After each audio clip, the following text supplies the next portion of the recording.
ورنہ بس اتنا یاد رکھنا وہ مجھ سے بھی زیادہ خطرناک ہے۔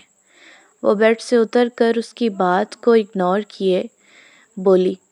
وہ بہت جلد اپنی گھبراہٹ اور شرمندگی پر قابو پا چکی تھی۔ اچھا ٹھیک ہے، مگر وہ کروائیں گی کیا مجھ سے؟ ززان زمین سے اٹھ کر ززائی بیڈ پر رکھتا فکر مندی سے پوچھنے لگا۔ مجھے بھی نہیں پتا، بس خود کو تیار رکھو کسی بھی سچویشن کے لیے۔ وہ واش روم کے دروازے تک جاتی بولی اور پھر واش روم میں بند ہو گئی، جبکہ ززان آنے والے وقت کا سوچتا گھبرانے لگا۔ ہاں تو کیا تمہیں وہاں کچھ ملا؟ کوئی ایسی چیز جو ہمارے مشن میں کام آئے یا ہماری مدد کرے؟ صبح کا ناشتہ کرتے ہوئے غزین نے زاہلے سے پوچھا۔ نہیں یار، مجھے وہاں کچھ بھی خاص نہیں ملا۔ ہاں بس ایک چیز جو مجھے وہاں تھوڑی سی مسٹیریس لگی، وہ ایک کمرہ ہے، سب سے لاسٹ منزل پر ہے وہ کمرہ، لیکن وہ لاک ہے۔ اس کی چابی کسی بھی ملازم کے پاس نہیں ہے، بلکہ باران کے پاس ہے اس کمرے کی چابی، اور تو اور اس چابی کی ڈپلیکیٹ چابی بھی نہیں ہے کسی کے پاس۔ آج تک اس کمرے میں کسی بھی ملازم کو جانے کی اجازت نہیں دی گئی، اور مجھے لگتا ہے اس کمرے میں کچھ ایسا ضرور ہے جو ہماری مدد کرے گا اس کیس کو پورا کرنے میں۔ میرے وہاں رکنے کی یہی وجہ بچی ہے کہ میں اس کمرے کی چابی حاصل کروں اور دیکھوں وہاں کیا موجود ہے۔ زاہلے گہری سوچ میں ڈوبی بولی تو غزین نے ٹوسٹ کا بائٹ لیتے سر ہلایا۔ صحیح کہہ رہی ہو، اگر اس کمرے کے لیے اتنی پابندیاں ہیں تو وہاں ضرور کچھ نہ کچھ تو ہوگا۔ غزین نے اس کی سوچ پر ہم خیالی کا اظہار کیا۔ بس دعا کرو میں کسی طرح سے چابی حاصل کر لوں اس کمرے کی۔ زاہلے نے غزین کو دیکھتے کہا تو اس نے انشاءاللہ اور آمین کہتے اس کا حوصلہ بڑھایا تھا۔ کہاں جا رہے ہو لڑکے؟ ادھر آؤ اور بتاؤ، کیا تیار ہو امتحان کے لیے؟ داور اور باران لاؤنج میں بیٹھے باتیں کر رہے تھے، جبکہ ززان جو اوپر سے نیچے آنے لگا تھا مگر انہیں بیٹھا دیکھ انہی قدم واپس پلٹا تھا۔ مگر ہائے رے بری قسمت، داور کی نظر اس پر پڑ گئی تھی۔ جی بھائی، میں تیار ہوں، وہ تھوک نگلتے اٹک اٹک کر بولا اور واپس سے سیڑھیاں اترتا ان کے پاس آیا تھا۔ یہاں بیٹھو اور اپنے بارے میں بتاؤ، کہاں رہتے ہو، کیا کام کرتے ہو، کتنے بہن بھائی ہو، سب کچھ بتاؤ اپنے بارے میں۔ اس بار باران اس سے بولا تھا۔ جی میرا نام ززان شاہ ہے اور میں پاکستان سے آیا ہوں 3 ماہ پہلے۔ میرے ڈیڈ کا بزنس تھا یہاں روشیا میں، اور موم یہاں ہی رہتے، ڈیڈ اور موم یہیں رہتے تھے۔ میں پاکستان میں دادی کے پاس رہتا تھا۔ 4 ماہ پہلے ہی موم اور ڈیڈ کی ڈیتھ ہو گئی اور دادی یہ صدمہ برداشت نہ کر سکیں اور وہ بھی مجھے چھوڑ کر چلی گئیں۔ 3 ماہ پہلے پھر میں بھی یہاں آ گیا کیونکہ بزنس سنبھالنا تھا۔ ززان نے اپنے ڈر پر قابو رکھتے انہیں اپنی انفارمیشن دی تھی۔ وہ سب تو صحیح ہے، مگر چچا کا ذکر تم چھوڑ گئے ہو، باران نے اس کی باتوں کے جواب میں کہا۔ مجھے نہیں لگتا سر کہ آپ کو پتہ نہیں ہوگا اس بارے میں، تو میرے نہ بتانے یا بتانے سے فرق نہیں پڑتا، وہ سر جھکائے ہی بولا، جبکہ تب تک داریہ بھی آ گئی تھی۔ کیا باتیں ہو رہی ہیں یہاں؟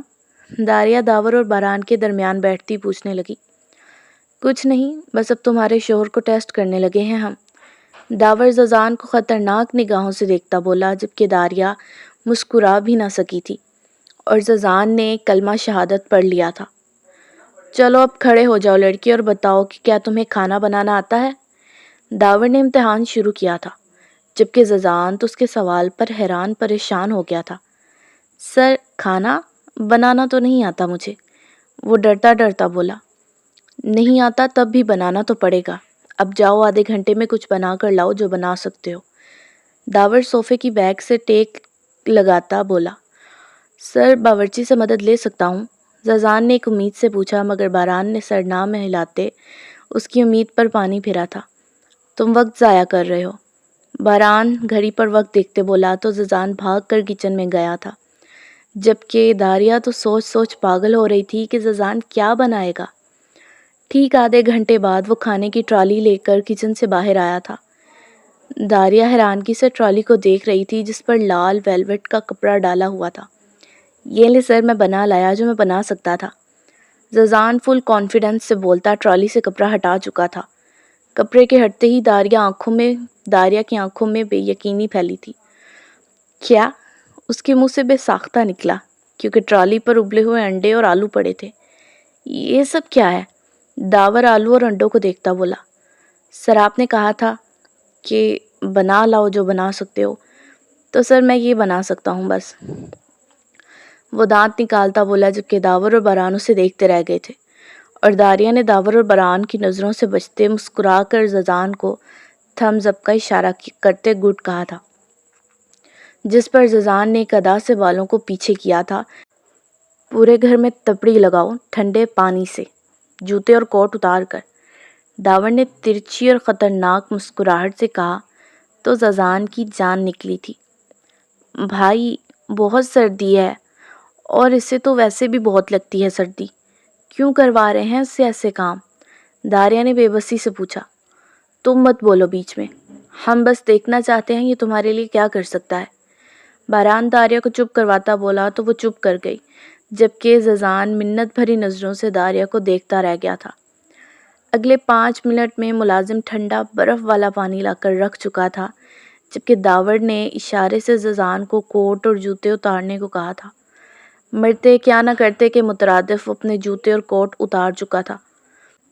پہلے تو دل کیا سب سچ بتائے اور بھاگ جائے یہاں سے، مگر اپنی زبان سے نہیں مکر سکتا تھا وہ، اور پھر اگلے 10 منٹ وہاں تپڑی مارنے کے ساتھ ززان کی ہائے امی سردی، ہائے میرے پیر، میں مر گیا جیسے الفاظوں سے بھری آہیں اور چیخیں گونجی تھیں۔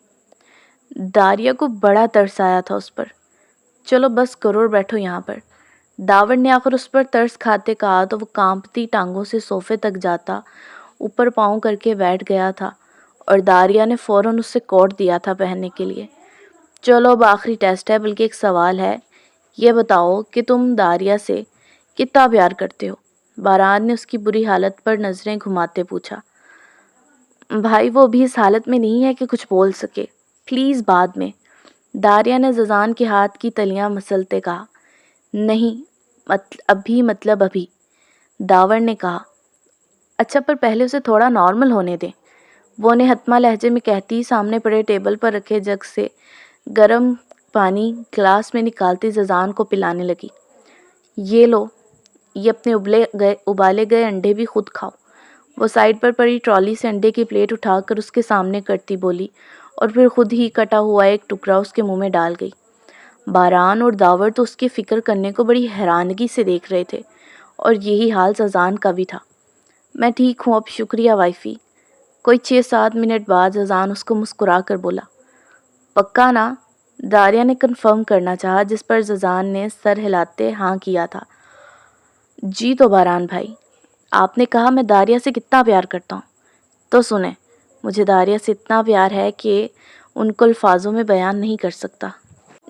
جیسے آسمان کے تاروں اور سر کے بالوں کو آپ گن نہیں سکتے، بالکل ویسے ہی میری داریا کے لیے محبت کی کوئی پیمائش نہیں کر سکتا۔ میں بس اتنا جانتا ہوں کہ مجھے اپنی آتی جاتی ہر سانس داریا کے ساتھ لینی ہے، اپنی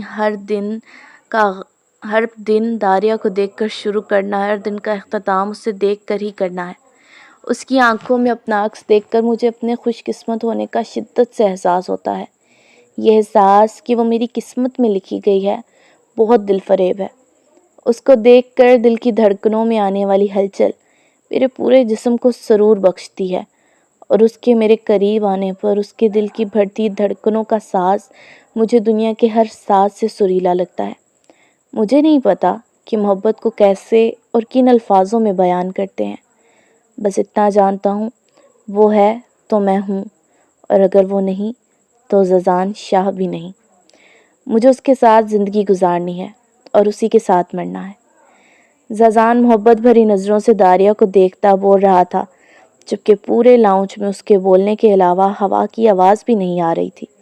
اس کے خاموش ہوتے ہی لاؤنج میں تالیوں کی آواز گونجی تھی، جبکہ داریا جو ززان کے الفاظوں پر اسے کھوئی ہوئی دیکھ رہی تھی، تالیوں کی آواز پر ہوش کی دنیا میں آئی تھی۔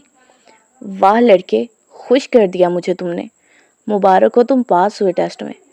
ویسے تو ہم اپنے طریقے سے تمہیں جانچتے، مگر کیونکہ تم داریا کی پسند ہو تو بس اس وجہ سے آسان ٹیسٹ تھے، مگر تم پاس ہوئے۔ داور تالیاں بجاتا بولا جبکہ باران تو کسی اور جہان میں پہنچا تھا۔ اسے تو زاہلے یاد آ رہی تھی کیونکہ یہی سب فیلنگ اس کی زاہلے کے لیے بھی تھی اور وہ اسے اس وقت شدت سے یاد آ رہی تھی۔ ابھی ایک دن ہی تو گزرا تھا اس کے بغیر اور وہ بے تحاشا یاد آ رہی تھی۔ تم کچھ نہیں کہو گے باران؟ داور باران کو دیکھتا بولا جبکہ داور کے بلانے پر وہ ہوش میں آیا تھا۔ نہیں، مجھے کچھ نہیں کہنا، بس تم نے جو کہہ دیا میرے بھی وہی الفاظ ہیں، وہ سنجیدگی سے کہتا وہاں سے اٹھ کر چلا گیا تھا اور داور اسے دیکھتا رہ گیا تھا۔ زازان تو بہت خوش تھا داور کے الفاظوں پر، یعنی شکر وہ کامیاب رہا، مگر داریا وہ تو ابھی بھی اس کے الفاظوں میں کھوئی ہوئی تھی۔ سو ریڈرز، ہماری ایپیسوڈ نمبر 13 ختم ہوتی ہے۔ امید ہے آپ لوگوں کو اچھی لگی ہوگی۔ اچھی لگی ہو تو لائک، کمنٹ اور سبسکرائب کر لیجیے گا اگر آپ چینل پر نئے آئے ہیں تو، اور جو پہلے سے ہیں وہ تو لائک اور کمنٹ ضرور کیجیے گا۔ باقی ہنستے رہیں، مسکراتے رہیں، خوش رہیں، دعاؤں میں یاد رکھیے گا۔ تو اللہ حافظ۔